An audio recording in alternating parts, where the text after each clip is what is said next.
Chhattisgarh cadre के IAS और नीति आयोग के मुख्य कार्यकारी अधिकारी बीवीआर सुब्रमण्यम का दावा है कि देश में गरीबी का अनुपात घटकर केवल 5% रह गया है। उनका दावा है कि पिछले 9 सालों में यानी नरेंद्र मोदी की सरकार आने के बाद से 24.8 करोड़ से अधिक लोग गरीबी से बाहर आए हैं। यह दावा ऐसे समय में सामने आया जब देश में 81 करोड़ लोगों को मुफ्त अनाज दिया जा रहा है। इस विरोधाभासी समय में एक और शोध सामने आया है जो बताता है कि भारत की 1/4 आबादी गरीबी रेखा से नीचे जीवन यापन कर रही है।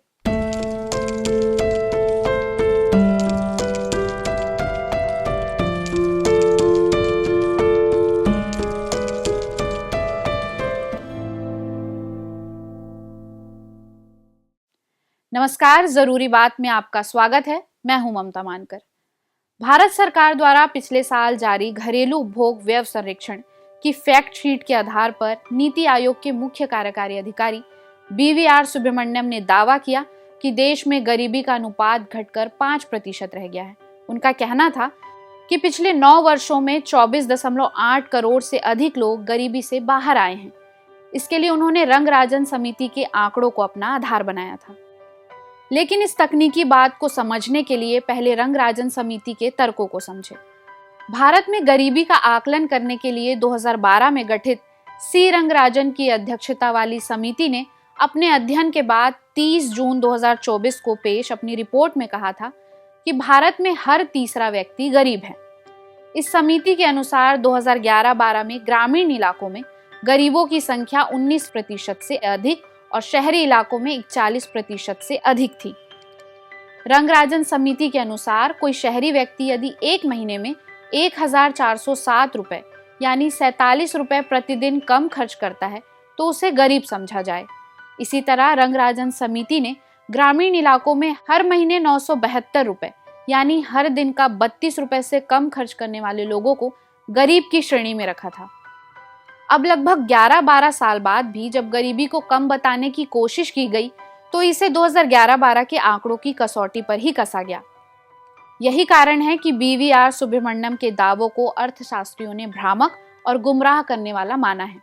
घरेलू उपभोग व्यय सर्वेक्षण 2022-23 के ही आंकड़ों के आधार पर रिव्यू ऑफ एग्रीयन स्टडीज का शोध मानता है कि सुब्रमण्यम का दावा पूरी तरह से भ्रामक है। इस शोध के अनुसार भारत में गरीबी के अवास्तविक आंकड़े दर्शाए जा रहे हैं जो लोगों का ध्यान भटका रहे हैं। इस शोध के अनुसार आधिकारिक आंकड़ों के अनुसार भारत में 26.4% लोग गरीबी रेखा से नीचे जीवन यापन कर रहे हैं, यानी 1/4 से अधिक भारतीय गरीबी में दिन गुजार रहे हैं। शोधार्थियों का तर्क था कि 2011-12 में जो सर्वेक्षण किए गए थे उस सर्वे के आधार पर सवाल, परिस्थितियां सब कुछ भिन्न थी। 2022-23 से उनकी तुलना ही नहीं की जा सकती। उदाहरण के लिए 2009 में 365 दिन या 30 दिन की रिकॉल अवधि का उपयोग किया, जिसमें कपड़े, जूते, शैक्षिक व्यय जैसे कम आवृत्ति वाले वस्तुओं के लिए 365 दिन की रिकॉल अवधि और सभी वस्तुओं के लिए 30 दिन की अवधि शामिल थी। हम हर महीने जूते नहीं खरीदते हैं या हर महीने कपड़े नहीं खरीदते, तो ऐसी वस्तुओं के लिए 365 दिन की रिकॉल अवधि रखी गई और दूध, अनाज जैसी चीजों के लिए 30 दिन यानी 1 महीने को रिकॉल अवधि में रखा गया। लेकिन 2022-23 में यह खर्चा अलग तरीके से जोड़ा गया।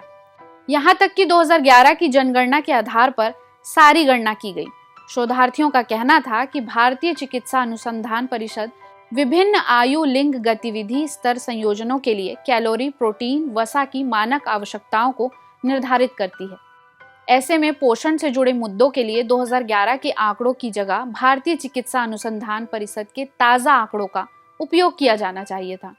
सुब्रमण्यम के निष्कर्ष का विरोध करते हुए रिव्यू एग्रीयन स्टडीज ने अपने शोध में कहा है कि भारत में गरीबी में उल्लेखनीय कमी का दावा भ्रामक है।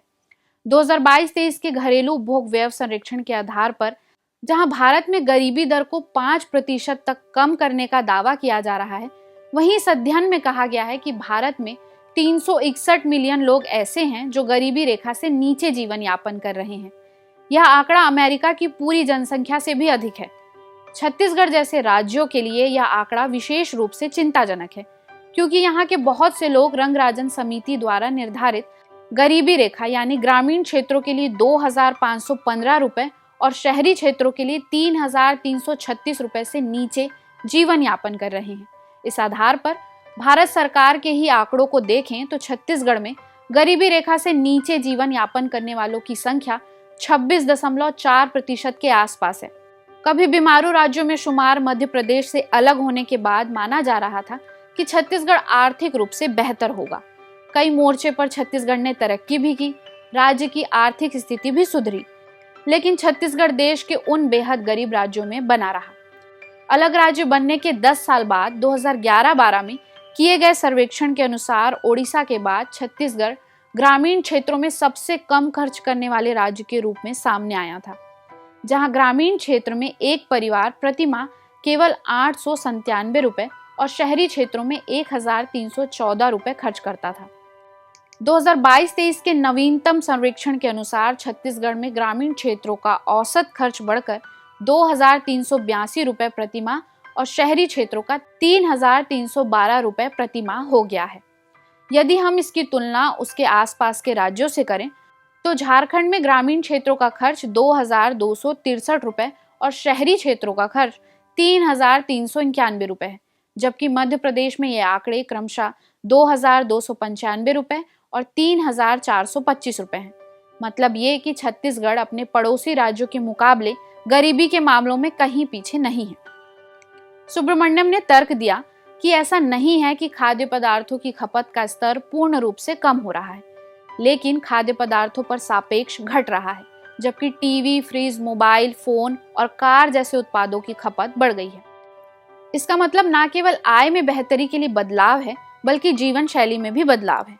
खाद्य पदार्थों के मामले में हम देखते हैं कि पेय पदार्थों, प्रसंस्कृत खाद्य पदार्थों, दूध और फलों की खपत बढ़ रही है, जो अधिक विविध और संतुलित खाद्य उपभोग का संकेत है।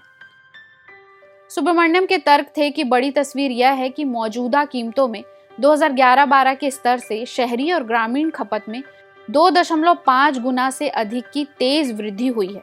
और बड़ी कहानी यह है कि भारत की वृद्धि कुछ ही क्षेत्रों तक सीमित नहीं है, बल्कि बहुत व्यापक आधार पर है।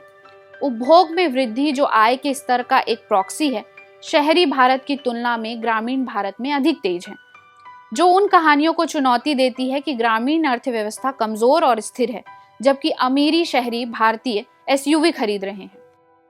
लेकिन इस तर्क से परे रिव्यू ऑफ एग्रियन स्टडीज का कहना है कि रंगराजन समिति की गरीबी के मानक पर आंकड़ों को कसे तो पता चलता है कि ग्रामीण क्षेत्रों के लिए 2022-23 में गरीबी रेखा 2,515 रुपए और शहरी क्षेत्रों के लिए 3,636 रुपए के आधार पर भारत की गरीबी दर 26.4% है।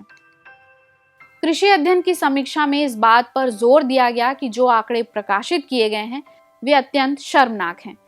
यदि ग्रामीण क्षेत्रों में 27.4% और शहरी क्षेत्रों में 23.7% की अनुमानित गरीबी दर को जनसंख्या पर लागू किया जाए तो ग्रामीण भारत में 24.67 करोड़ गरीब लोग और शहरी भारत में 11.44 करोड़ आबादी गरीबों की होगी।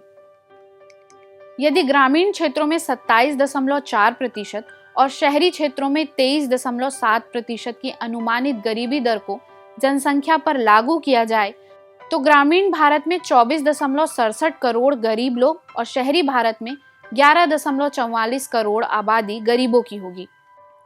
इस तरह कुल मिलाकर 36.11 करोड़ लोग ऐसे हैं जो रंगराजन समिति द्वारा निर्धारित न्यूनतम व्यय मापदंडों को भी वहन नहीं कर सकते। यह आंकड़ा संयुक्त राज्य अमेरिका की पूरी जनसंख्या से भी अधिक है। हालांकि भारत का जीडीपी या राष्ट्रीय आय के हिसाब से दुनिया में 5वें स्थान पर है, लेकिन गरीबी में रहने वाले लोगों की कुल संख्या के मामले में भारत पहले स्थान पर है। $1 ट्रिलियन का सच अपनी जगह है और गरीबी का सच अपनी जगह। जरूरी बात में फिर होगी बात।